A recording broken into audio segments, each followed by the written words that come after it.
सभी को प्रभु यीशु मसीह के नाम से जय मसीह की। आज भी हम कुछ विशेष टॉपिक की ओर अपने ध्यान को केंद्रित करने के लिए जा रहे हैं। नौजवान इस वचन को ज़रूर आज सुने। दुष्ट आत्मा के कार्य। दुष्ट आत्मा इस दुनिया में कार्य करती है और दुष्ट आत्मा एक हवा की तरह है जो दिखाई नहीं देती। दुनिया में कुछ ऐसे लोग भी हैं जो इन चीज़ों के ऊपर विश्वास नहीं करते हैं, परंतु मैं एक सेवक और विश्वासी होने के नाते बाइबल मुझे दुष्ट आत्माओं के बारे में और उसके अस्तित्व के बारे में बताती है। तो मैं मानता हूँ दुष्ट आत्माएं होती हैं और उनके कार्य आज भी इस दुनिया में हैं। और मैं यह भी मानता हूँ कि यीशु मसीह के लहू से और यीशु के नाम से दुष्ट आत्माएं, भूत प्रेत, जादू टोना खत्म हो जाता है या भाग जाता है।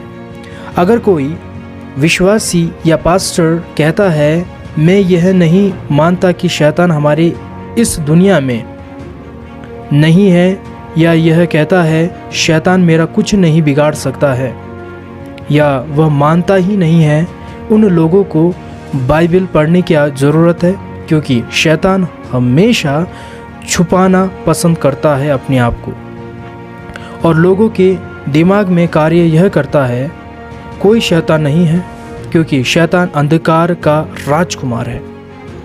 दूसरी बात, दुष्ट आत्मा विश्वासियों के जीवन में कार्य करता है।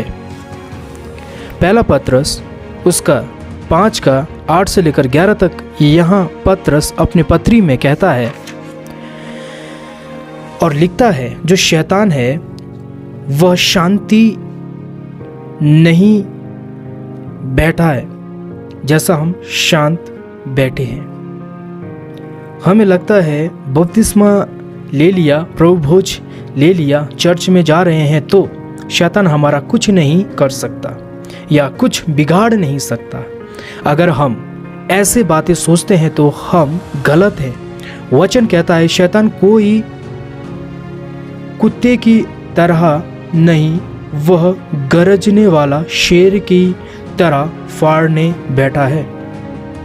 विश्वासियों को, पास्टर को यह चर्च तोड़ने की कोशिश करता है और हमारे परिवार को तोड़ने की कोशिश करता है, हमारे सेवा को ख़त्म करने में लगा हुआ होता है।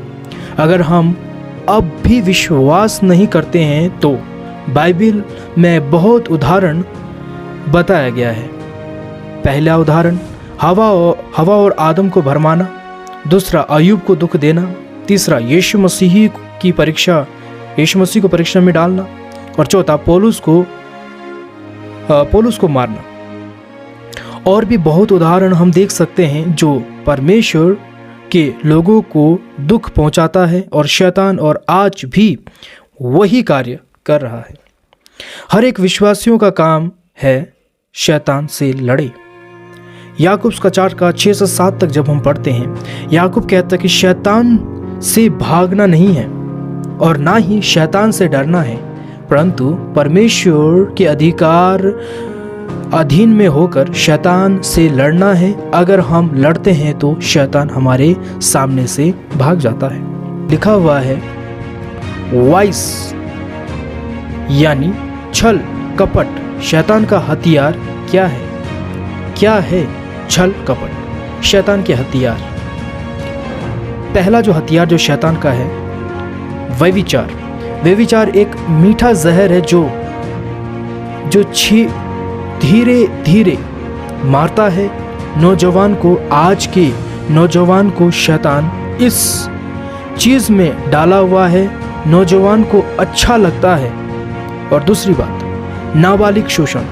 हम देखते हैं आजकल बहुत जगह पर नाबालिग का बलात्कार किया जाता है और उन्हें मार दिया जाता है। यह भी शैतान का हथियार है। तीसरा हथियार, मर्डर, मारना।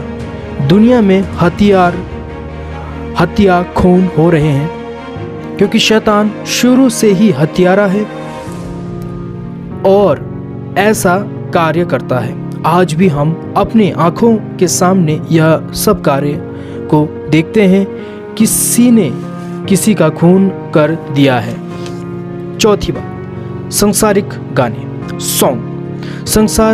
संसारिक गाने के जरिए शैतान हमारे जीवनों में कार्य करता है। शैतान का बहुत ही अच्छा या बहुत ही कारगर जो हथियार जो हर एक नौजवानों को अपने पास लाता है वह है संसारिक सॉन्ग या गाने।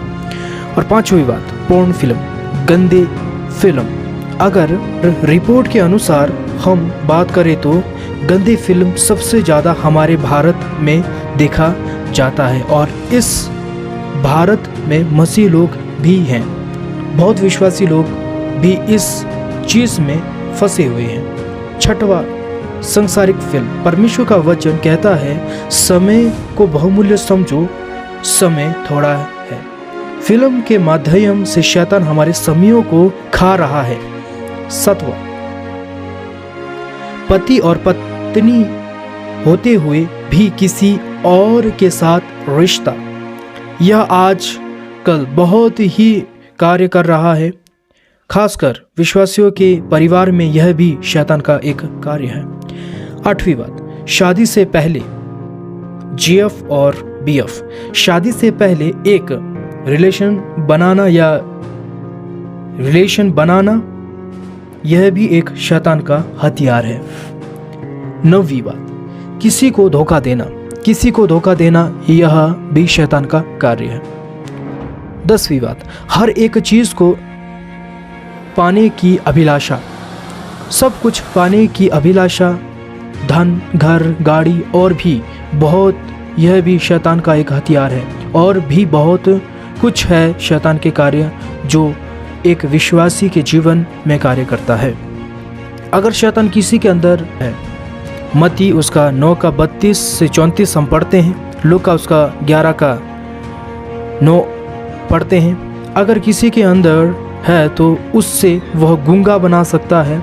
हर किसी के साथ नहीं होता, किसी स्पेसिफिक किसी के साथ ऐसा न कर इन गूंगा भी बना देता है। दूसरी बात, अगर दुष्ट आत्मा किसी के अंदर है तो अंधा बनाती है। मत्ती उसका 12, 22 से 24। यहाँ एक व्यक्ति है, यह व्यक्ति ना तो बोल सकता है और ना ही देख सकता है, यानी शैतान ने इस व्यक्ति का बोलने और देखने की शक्ति को भी खत्म कर दिया। जब यीशु मसीह ने चंगा किया तो वह देखने और बोलने। चौथी बात, उसके कार्य को समझने का क्या क्या करता है, उसका कार्य समझे कि वो क्या क्या करता है। तो मेरे प्रियो, ये सारी बातें थी कि किस प्रकार से शैतान हमारे जीवन में कार्य करता है और किस प्रकार से शैतान का कार्य है। तो हर एक विश्वासी नौजवान विश्वासी जो है उनको इन सारी बातों का समझना और ज्ञान रखना बहुत ही आवश्यक है। प्रभु आपको बहुत अच्छा आशीष और बरकत करे। जय मसीह की।